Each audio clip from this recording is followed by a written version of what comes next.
먼저 하나님의 말씀 이사야 26장 3절 4절의 말씀을 제가 봉독하겠습니다. 주께서 심지가 견고한 자를 평강하고 평강하도록 지키시리니 이는 그가 주를 신뢰함이니이다. 너희는 여호와를 영원히 신뢰하라. 주 여호와는 영원한 반석이심이로다. 우리는 이번 기회에 내 자신을 확증하라 이런 주제로 말씀을 나누고 있습니다. 내가 과연 신앙을 잘하고 있는가? 내 안에 그리스도께서 계시는가? 그것을 확증해 보기 위해서는 첫째로 나 자신을 살펴보아야 한다. 신앙생활을 하면 할수록 마음이 편안해지는가? 마음이 평안해진다면 신앙생활을 제대로 하고 있는 겁니다. 둘째는 다른 사람들과의 관계를 살펴보아야 한다. 가족이나 주변 사람들과 대부분 화목하게 지내고 있다면 신앙생활을 아주 잘하고 있는 겁니다.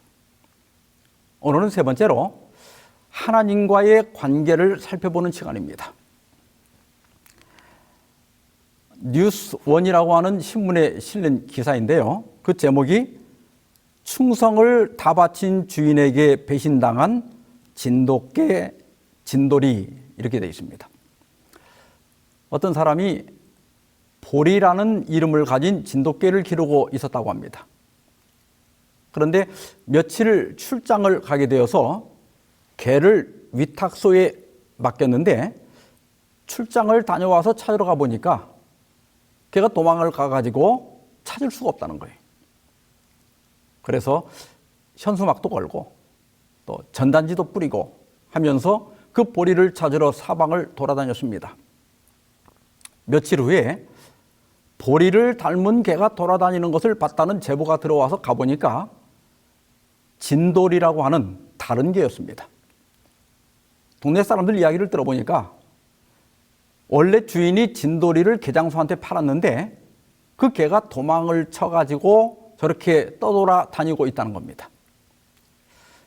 그래서 개장수를 찾아가서 그 진돌이를 자기에게 팔라고 했지만 그 개장수는 저놈을 꼭 잡아야 되는데 너무 약아가지고 잘 잡히지가 않는다 이런 말만 계속 반복하더라는 거예요. 그래도 이제 신신당부를 하고 돌아갔는데 며칠이 지나도 아무 연락이 없는 거예요. 그래서 며칠 있다가 다시 그 동네를 찾아갔는데 거기서는 아주 끔찍한 소리를 듣게 됩니다. 무슨 수를 써도 잡히지 않으니까 개장수가 원래 주인을 데려왔다고 합니다. 그 주인이 진돌이를 부르니까 그렇게 도망다니던 진돌이가 다가오더라는 거예요. 주인을 믿고 순종한 거죠. 주인은 그런 진돌이를 잡아서 개장수에게 다시 넘기고 택시비를 받아 돌아갔다는 겁니다. 그래서 얼른 개장수를 찾아갔지만 이미 다른 사람에게 팔았다는 말만 들었다고 합니다. 진돗개는 충성심이 강해서 평생 한 주인만을 섬긴다고 합니다. 자기를 판 주인이지만 그 주인이 부르자 순종하여 왔는데 주인은 또 진돌이를 배신한 겁니다. 그래서 이 기사를 읽고 많은 분들이 2번이나 진돌이를 배신한 주인에게 분노하고 또 자기 주인을 끝까지 믿었던 진돌이에게 안타까움을 나타내었습니다. 오늘 본문은 주께서 심지가 견고한 자를 평강하고 평강하도록 지키신다는 겁니다.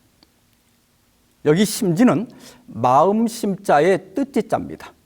그러니까 마음에 있는 뜻이 견고하다 이런 뜻입니다. 히브리 원문의 뜻도 같습니다. 원문은 예체르인데 결심, 의도, 마음가짐 이런 뜻입니다. 따라서 심지가 견고한 사람은 결심이나 의도나 마음가짐이 어떤 경우에도 흔들리지 않는 사람을 가리킵니다. 하나님께서는 그런 사람을 평강하고 평강하도록 지키시는데 그 평강의 비결은 주를 신뢰하기 때문입니다. 따라서 오늘 본문의 주제는 충성과 신뢰입니다.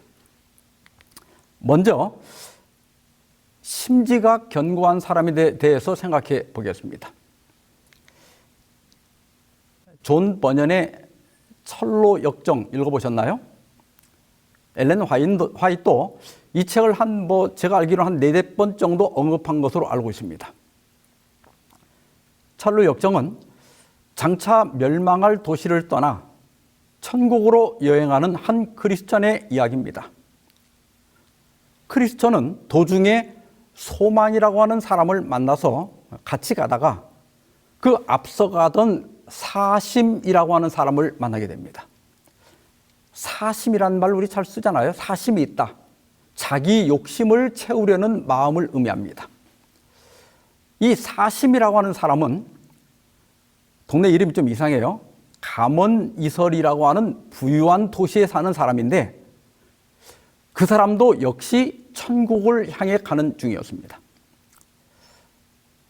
이 사심의 가족들의 이력이 참 재미가 있어요.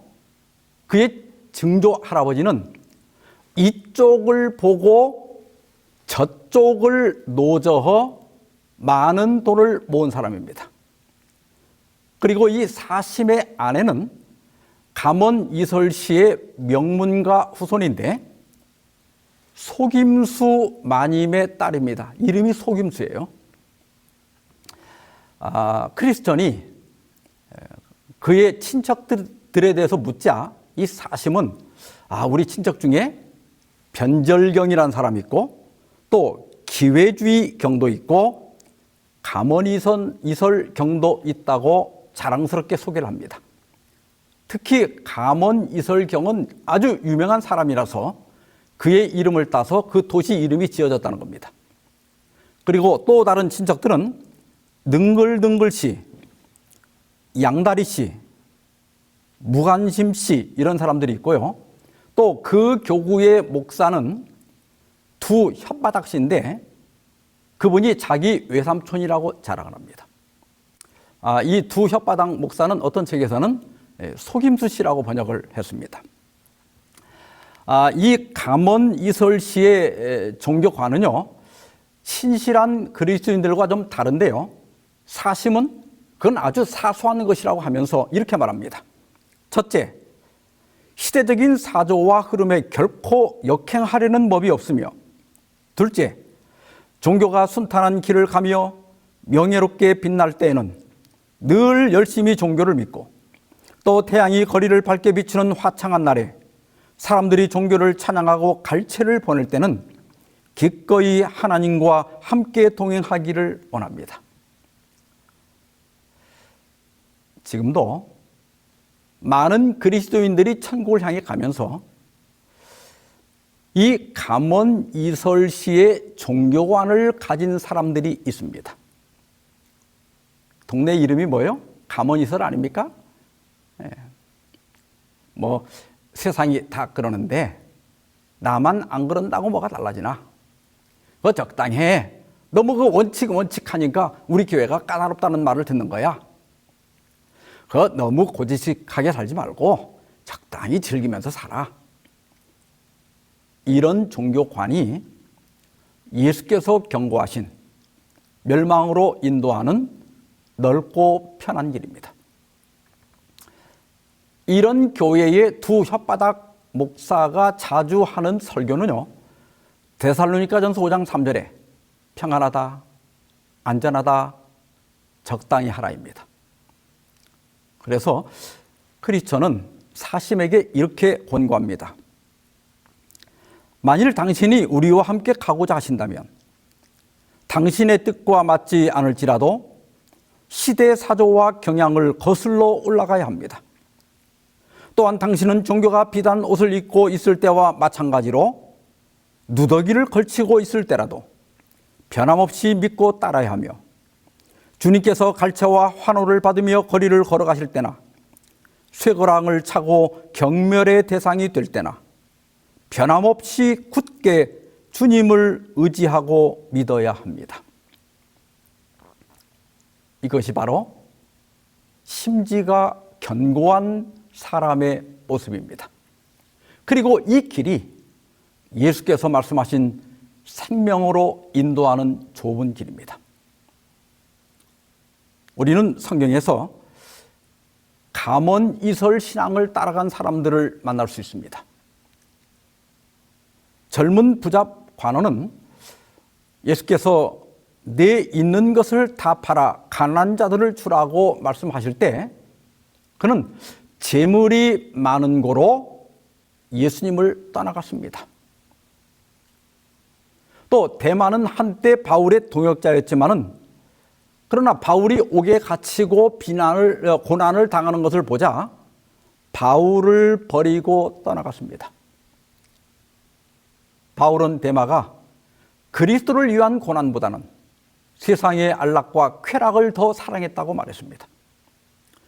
또 후메네오와 알렉산더는 초대 그리스도인이었지만은 착한 양심을 버렸고 또 거짓 교리를 따름으로써 그의 믿음이 파산하고 말았습니다. 천국을 향해 가지만 사심이 있었기 때문입니다. 여러분 중에는 이런 가문이설 신앙에 빠지는 분이 한 분도 없기를 바랍니다. 이에 반해서 우리는 성경에서 심지가 견고한 사람들을 만날 수 있습니다. 갈렙은 다른 정탐꾼들이 가나안에 대해서 실망스러운 보고를 할 때 민수기 14장 8절 9절입니다. 여호와께서 우리를 기뻐하시면 우리를 그 땅으로 인도하여 들이시고 그 땅을 우리에게 주시리라. 이는 과연 젖과 꿀이 흐르는 땅이니라. 다만 여호와를 거역하지 말라. 또 그 땅 백성을 두려워하지 말라. 그들은 우리의 먹이라. 그러나 이스라엘 백성들은 하나님의 말씀을 불신했고 그 결과 결국 가나안 땅에 들어가지 못하고 광야에서 죽었습니다. 이제 40년이 지나서 갈렙이 85세가 되었습니다.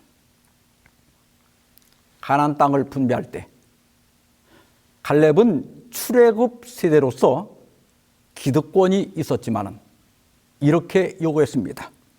여호수아 14장 12절입니다. 그날에 여호와께서 말씀하신 이 산지를 지금 내게 주소서. 당신도 그날에 들으셨거니와 그곳에는 아낙 사람이 있고 그 성읍들은 크고 견고할지라도 여호와께서 나와 함께 하시면 내가 여호와께서 말씀하신 대로 그들을 쫓아내리이다. 여러분 85세면 대개 새로운 도전을 하기보다는 안정을 선택할 나이입니다. 그러나 갈렙은 아직 정복되지 않은 더구나 건장한 아낙 사람들이 살고 있는 헤브론 산지를 요구했습니다. 정말 40년이 지나도 전혀 변함이 없는 심지가 견고한 사람 아닙니까? 다니엘의 세 친구들도 마찬가지였습니다. 느부갓네살 왕이 금신상에게 절하지 않으면 풀무불에 던져 넣겠다고 위협할 때 그들은 이렇게 대답했습니다. 다니엘 3장 17절로 18절입니다. 왕이여 우리가 섬기는 하나님이 계시다면, 근데 이 번역이 조금 아쉬워요. 헨이라고 하는 여기 아람어가 쓰였는데 만일이라는 뜻이에요. 만일. 근데 개정판에서는 하나님이 만일 계신다면 이렇게 번역한 거예요. 그러나 사드락과 메삭과 아벳느고가 하나님의 존재를 이렇게 가정적으로 말했다는 것은 믿기가 어렵습니다. 그래서 이전 그 개혁판처럼 만일 그럴 것이면 우리를 풀무 가운데 던져 넣을 것이면 왕이여 우리가 섬기는 우리 하나님이 우리를 맹렬히 타는 풀무불 가운데서 능히 건져내시겠고 왕의 손에서도 건져내시리이다. 그렇게 하지 아니하실지라도 왕이여 우리가 왕의 신들을 섬기지도 아니하고 왕이 세우신 금신상에게 절하지도 아니할 줄을 아옵소서. 이 세 청년들은 하나님께서 자신들을 구원하실 것을 확고하게 믿었습니다. 그러나 그것이 다가 아니었어요. 그들의 믿음의 정수는 그렇게 하지 아니하실지라도 라고 하는 말이 있습니다. 하나님께서 틀림없이 구원할 것을 믿지만 그렇게 하지 않아도 하나님에 대한 저의 충성심은 변함이 없습니다. 이것이 심지가 견고한 사람의 모습입니다. 하나님께서는 이 세 청년을 풀무불에서 구원하심으로써 그들의 충성심에 보답하셨습니다. 성경은 말세가 되면 배도하고 배신하고 또 변질될 사람들이 많이 일어날 것을 예언하고 있습니다. 디모데후서 3장 1절 4절에 너는 이것을 알라 말세에 고통하는 때가 이르리니 하면서 이 말세에 고통하는 문제를 쭉 이야기하다가 4절에 가서 배신하며 그랬어요. 말세에 우리를 고통스럽게 하는 것 중에 하나가 배신하는 것입니다. 지금도 간혹 진리를 배신하고 하나님의 교회를 배신하는 소식을 듣게 될 때마다 정말 마음에 고통을 느낍니다. 데살로니가 후서 2장 3절 누가 어떻게 하여도 너희가 미혹되지 말라. 먼저 배도하는 일이 있고 여기 배교는 변절로 번역할 수도 있습니다. 마지막 때 하나님의 계명과 진리를 버리고 배교하고 변절하는 일이 있을 것에 대한 예언입니다. 그 다음에 마태복음 24장 10절 그때 많은 사람들이 실족하게 되어 서로 잡아주고 서로 미워하겠으며 여기 실족하게 된다는 것은 배도나 변절할 것을 의미합니다. 그리고 서로 잡아주고 미워하겠다. 지금도 배도자들이나 또 변절자들은 하나님의 진리를 부인할 뿐 아니라 뭐 유튜브나 또 어떤 방송에서나 이런 데 출연해서 자신이 우리와 함께 마시던 우물에 침을 뱉는 사람들이 있습니다. 성경은 종말이 되면 그런 일들이 더 심하게 일어날 것을 예언하고 있습니다. 계시록 2장 4절 그러나 너를 책망할 것이 있나니 너의 처음 사랑을 버렸느니라. 배도하지는 않더라도 변절하지는 않았는데 처음 사랑을 버린 분들이 있다는 겁니다. 정말 신앙생활을 잘 하는 분들은 심지가 견고한 사람들입니다. 이런 분들은 처음 믿을 때나 10년 또 20년, 30년, 40년이 지나도 그 첫사랑을 거의 그대로 간직하고 있는 사람입니다. 언제 봐도 그 자리에, 자기 자리에 충성되게 서 있는 사람, 그런 사람을 하나님께서는 마지막 때에 찾고 계십니다. 계시록 2장 10절에 내가 죽도록 충성하라. 그리하면 내가 생명의 관을 내게 주리라.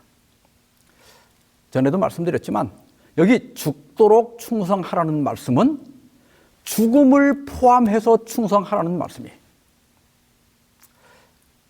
이제 말세가 되었습니다. 교회가 어려워지고 박해가 이르러 올 때 변절하고 배신하고 별처럼 빛나던 사람들이 어둠 속으로 사라지는 것을 보게 될 겁니다. 이러한 마지막 때에 하나님께서 정말 찾는 사람은 심지가 견고한 사람입니다. 어제나 오늘이나 영원토록 언제나 신실하게 변함없는 충성심을 가진 사람은 정말 신앙생활을 잘하고 있다고 확증할 수 있습니다. 둘째로, 그렇게 심지가 견고한 사람은 어떻게 평강하고 평강할 수 있는가? 다시 본문을 보겠습니다. 이는, 이 파란 글씨요, 이는 그가 주를 신뢰함이니이다. 심지가 견고한 사람은 왜 평강하고 평강한가? 그것은 주를 신뢰하기 때문이다. 그리고 4절에 너희는 여호와를 영원히 신뢰하라. 주 여호와는 영원한 반석이시미로다. 왜 여호와를 영원히 신뢰할 수 있습니까? 그분은 우리의 반석이시기 때문입니다. 모래사막은 바람에 의해서 수시로 지형이 바뀐다고 합니다. 자고 일어나 보면 어제 지나온 길들이 다 없어지고 전혀 새로운 지형이 나타난다는 거예요. 그래서 모래사막을 지나갈 때는 지형을 믿으면 안 된다고 그래요. 반드시 밤의 별이나 나침반을 따라가야 한다고 합니다. 그런데 반석은 언제나 변함없이 제자리에 그대로 있는 거예요. 고대 이스라엘 백성들은 그러한 반석을 통하여 어제나 오늘이나 영원토록 변함이 없으신 하나님을 볼 수가 있었습니다. 그래서 그들은 하나님을 영원한 반석이라고 묘사했습니다. 요즘 시국이 뒤숭숭하지요. 코로나19로 2년이 넘도록 고생을 했는데요. 이번 봄에는 산불도 참 많이 나고 또 러시아가 우크라이나를 침공하면서 그 여파로 지금 기름값도 오르고 각종 물가가 뛰고 있습니다. 우크라이나는 러시아와 함께 주요 곡물 수출국인데요. 전쟁 여파로 이 세계 곡물 시장에 비상이 걸렸습니다. 그런데요, 우리 인간들만 이 난리지 봄은 여전히 찾아왔습니다. 벚꽃이 피고 이제는 그 뒤를 이어서 개나리, 그 다음에 목련, 또 철쭉, 금낭화, 쓴바귀, 민들레, 냉이도 꽃을 피워냈습니다. 지금 온 들과 산은 초록빛으로 물들었고 또 우리가 이렇게 파종하라고 봄비도 때를 맞춰서 적절하게 내렸습니다. 며칠 전에 산책을 하는데요. 에가서 3장 19절로 23절의 말씀이 생각이 났습니다. 내 고초와 재난, 곧 쑥과 담즙을 기억하소서. 내 심령이 그것을 기억하고 낙심이 되오나 중심에 회상한 즉 오히려 소망이 있사오면 여호와의 자비와 긍휼이 무궁하심으로 우리가 진멸되지 아니함이니이다. 이것이 아침마다 새로우니 주의 성실이 크도소이다. 주의 성실이 크도소이다. 저는 이 말씀을 되뇌이고 또 되뇌었습니다. 제가 전에 한 10여 년간 열대어를 키운 적이 있었어요. 저는 열대어를 키우면서 하나님께서 얼마나 성실하신 분이신지를 절실히 깨달았습니다. 열대어를 기를 때는 수질과 또 온도가 굉장히 중요합니다. 이 두 가지가 조금만 맞지 않으면 금방 물고기들이 병이 들고 또 때로는 죽어버립니다. 우리가 아직도 파란 하늘을 볼 수 있고 맑은 공기, 푸른 숲, 계절마다 피어나는 꽃들을 볼 수 있는 것은 하나님의 성실이 크기 때문입니다.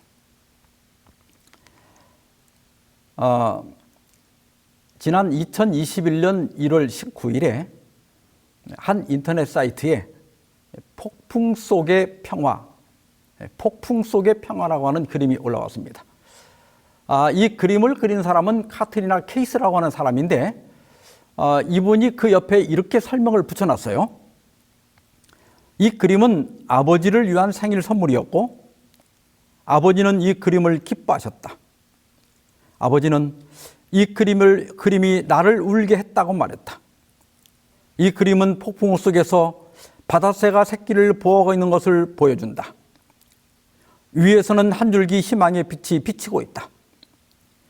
이것은 우리가 매일 직면하는 폭풍으로부터 아버지가 내 평생을 어떻게 지켜주셨는지를 보여준다. 케이스에게 있어서 아버지는 폭풍 속에서 자신을 보호하는 어미새와 같은 분이었다는 거예요. 때로 힘들고 또 두려웠지만 그때마다 아버지는 보호자가 되었고 다시 일어서게 하는 힘이 되었다는 거예요. 시편 기자 역시 하나님을 이 그림과 똑같이 묘사하고 있습니다. 시편 91편 1절로 4절입니다. 지존자의 은밀한 곳에 거주하며 전능자의 그늘 아래에 사는 자여, 나는 여호와를 향하여 말하기를 그는 나의 피난처요 나의 요새요 내가 의뢰하는 하나님이라 하리니, 이는 그가 너를 새 사냥꾼의 올무에서와 심한 전염병에서 건지실 것이미로다. 그가 너를 그의 깃으로 덮으시리니 내가 그의 날개 아래에 피하리로다. 이 시편 91편은 환난의 골짜기를 지나가고 있는 사람들을 위한 위로의 시입니다. 특별히 엘렌 화이트는 이 시를 하나님의 계명을 지키는 사람들이 마지막 때에 겪게 될 환난의 때를 위한 위로의 기별로 인용하고 있습니다. 사랑하는 여러분, 하나님께서 우리에게 약속하신 평안은 폭풍우가 없는 평안이 아니라 폭풍 속에서 누릴 수 있는 평안입니다. 폭풍 속에서 우리가 어떻게 평안을 누릴 수 있는가? 그것은 병아리가 어미 날개 아래에 숨는 것처럼 전능하신 하나님께 숨을 때, 온전히 하나님을 신뢰할 때 얻을 수가 있는 것입니다. 찬미가 387장 내 구주 예수여. 이 찬미는 제가 전에 그 성령의 열매에 대해서 설교할 때, 그 온유에 대해서 설교할 때 한번 소개를 해드렸습니다만은, 오늘 말씀을 준비하는데 자꾸 이 가사가 다시 떠올라서 다시 한번 소개를 해봅니다. 1704년 겨울입니다. 슐모크 목사가 32살 때입니다. 두 아들을 집에 두고 먼 곳에 사는 교인집을 방문하고 그 다음날 돌아와 보니까 집이 잿더미가 되어 있는 겁니다. 문제는 그 집에서 자고 있던 두 아들이었어요. 미친 듯이 잿더미를 파헤치자 두 아들이 까맣게 타 죽어 있는 것입니다. 두 아들의 시신을 끌어안고 통곡하며 울고 있는데 문득 겟세마네 동산에서 피땀을 흘리며 기도하시던 예수님이 떠올랐어요. 그 순간 영감이 떠올라서 지은 찬미가가 내 구주 예수여입니다. 지난번엔 2절까지만 소개해드렸는데 이번에 3절까지 다 번역해 보았습니다. 내 주여 뜻대로 하소서. 주의 뜻이 내 뜻되게 하소서. 주님의 사랑의 손에 나의 모든 건 내려놓나이다. 슬플 때나 기쁠 때나 주님의 것이 되게 하시고 이렇게 말하도록 도우소서. 주여, 당신의 뜻이 이루어지이다. 2절입니다. 내 주여 뜻대로 하소서. 비록 많은 눈물을 통해 볼지라도 나의 희망의 별이 흐려지거나 사라지지 않게 하소서. 주님 지상에서 우시었고 종종 홀로 슬퍼하셨으니 주와 함께 울어야 한다면 주여 당신의 뜻이 이루어지이다. 3절입니다. 내 주여 뜻대로 하소서. 모든 것이 잘 될 겁니다. 미래에 어떤 일이 닥쳐도 기꺼이 주님을 신뢰합니다.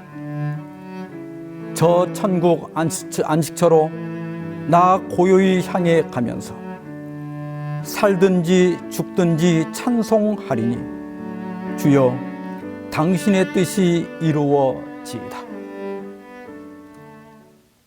얼마나 아름다운 간증처입니까? 그러나 불행은 그것이 끝이 아니었어요. 슐모크 목사님은 58세 때 과로로 쓰러지게 됩니다. 그 후에 뇌졸중이 와가지고 우리로 말하면 중풍이죠. 이 오른손과 오른발이 마비가 됩니다. 그리고 또 얼마 후에는 백내장으로 실명까지 하게 됩니다. 그러나 슐모크 목사님은 끝까지 교회를 돌보면서 1000편이 넘는 많은 찬미가를 작사했습니다. 주님과 함께 울어야 한다면 그렇게 하시고 살든지 죽든지 주님 뜻대로 하시라. 이것이 전적인 신뢰이고 이런 신뢰가 있었기 때문에 슐모크 목사님은 파도처럼 계속 덮쳐오는 그 불행 속에서도 하나님을 향한 수백 편의 찬미가를 작사할 수가 있었던 것입니다. 사랑하는 성도 여러분, 신뢰한다는 것이 무엇입니까? 신뢰한다는 것은 곧 헌신하는 것입니다. 나를 온전히 하나님께 드리는 거예요. 살든지 죽든지 주님 뜻대로 하십시오. 주님 마음대로 하십시오. 이것이 주를 신뢰하는 거예요. 배신의 아이콘 하면 가룟 유다 아닙니까? 그런데요, 여러분, 이 유다가 처음부터 나쁜 사람은 아니었습니다.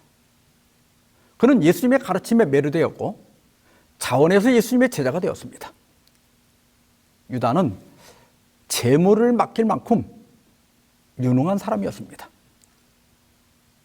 그런데 왜 그가 배신자가 되었을까요?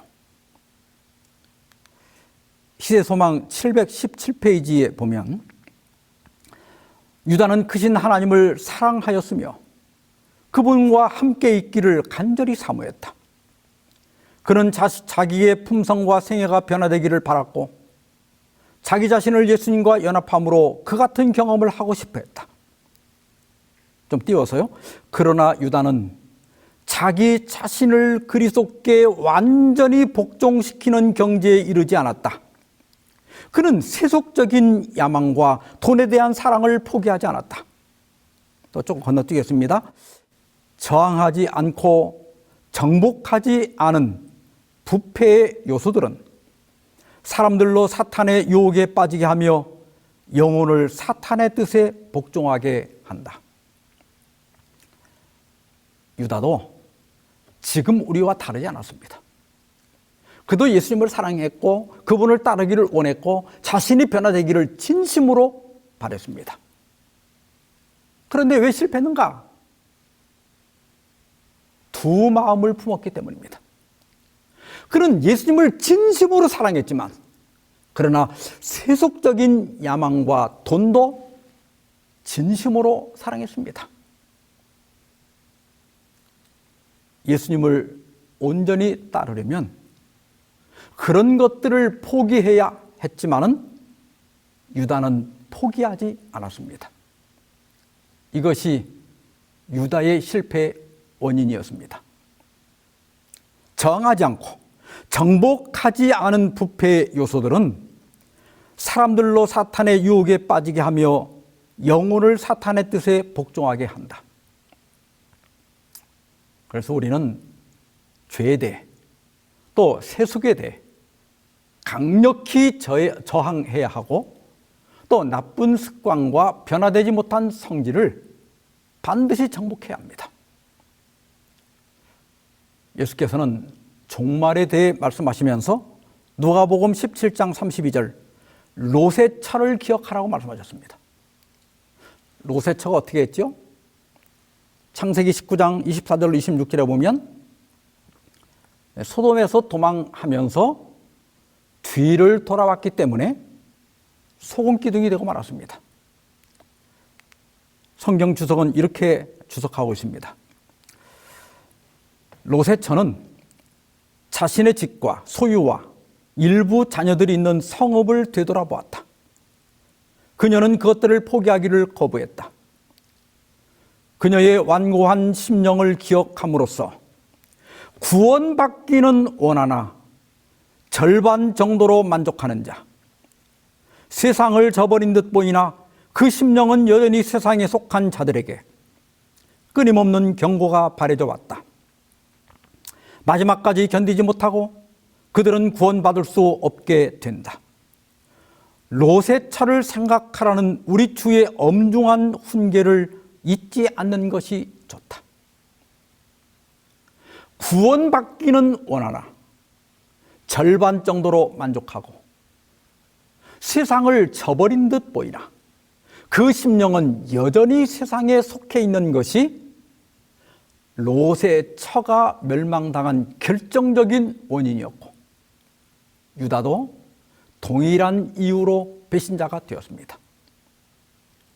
그래서 예수님께서는 누가복음 9장 62절에서 손에 쟁기를 잡고 뒤를 돌아보는 자는 하나님의 나라에 합당하지 아니하니라 말씀하셨습니다.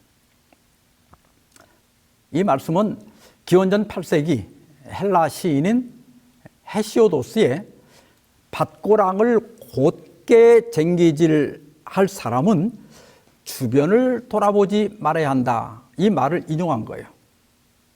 이 말씀은 우리가 예수님의 제자가 되려면 천국을 향해 가려면 온전히 헌신해야 한다 이 말입니다.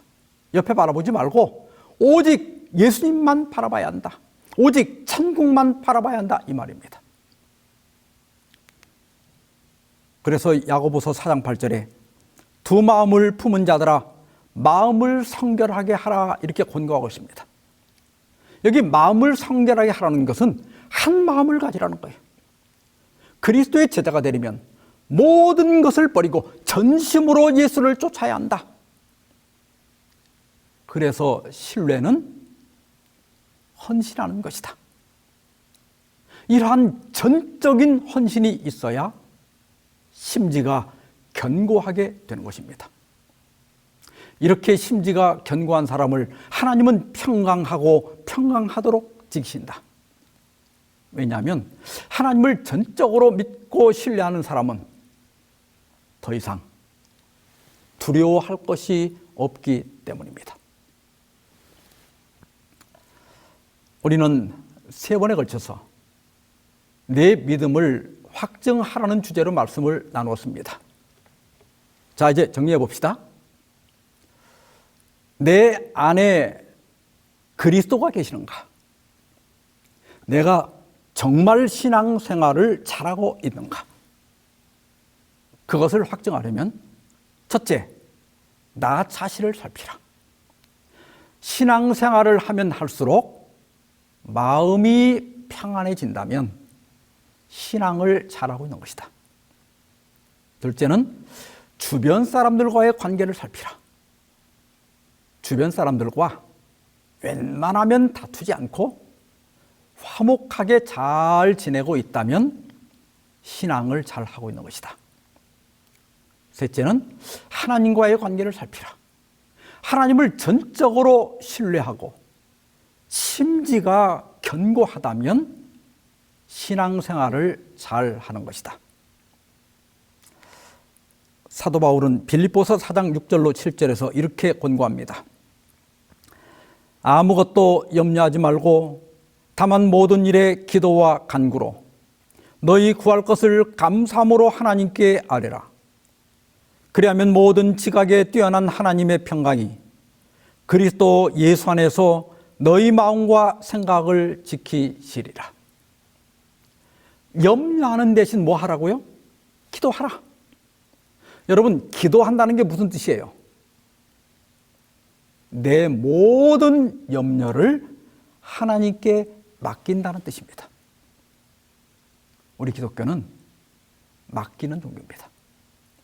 내 문제를 내가 책임지는 것이 아니라 하나님께 넘겨드리는 것, 그것이 믿음이에요. 세상 죄를 지고 가신 예수님은 나의 모든 염려도 가져가십니다. 모쪼록 이러한 신앙을 통하여 내 자신의 믿음을 확증하고 주께서 주시는 평강을 길이 누리시기를 바라면서 말씀 마치겠습니다. 기도하십시다. 하늘에 계신 우리 아버지시여, 오늘 말씀을 통해 나와 주님과의 관계를 살펴보게 해주셔서 감사합니다. 변절하고 배도하고 배신이 난무하는 세상에서 저희로 심지가 견고한 그리스도인이 되게 하여 주시옵소서. 죽도록 충성하는 신실한 믿음을 갖게 하여 주시옵소서. 저희에게 믿음을 더하셔서 어떤 상황과 어떤 형편 가운데서도 주를 신뢰하게 하시고 저희의 짐과 염려를 주께 맡기는 믿음을 주셔서 평강하고 평강하게 하여 주시옵소서. 이 모든 말씀을 우리 주 예수 그리스도의 이름으로 간절히 기도하옵나이다. 아멘.